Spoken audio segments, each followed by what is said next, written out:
Hi guys, welcome back to the channel. Well, I just finished servicing the Evo, gave it a quick oil change.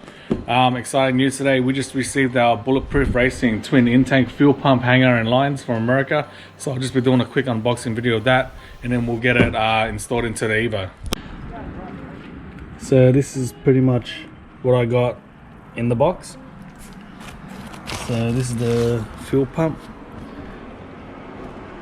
Pretty nice little unit. Send it. Bulletproof Racing. Yeah, billet. So pretty good, pretty happy with it. I got the lines. So I got the lines. This is the filter. And it's got a couple of there's the triple connector, just a couple of fittings.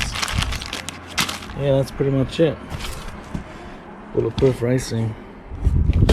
POWERTUNE's gonna hook this up, fit it all up and wire it all, and we gotta get the Evo retuned. Alright guys, so I'm gonna drive it up to POWERTUNE for them to install it, wire it up, and then give it a retune to see how much reliable power we can make on the EVO8 before we take it out onto the racetrack. So that's it for this video. Don't forget to like and subscribe, and I'll see you guys at the next video.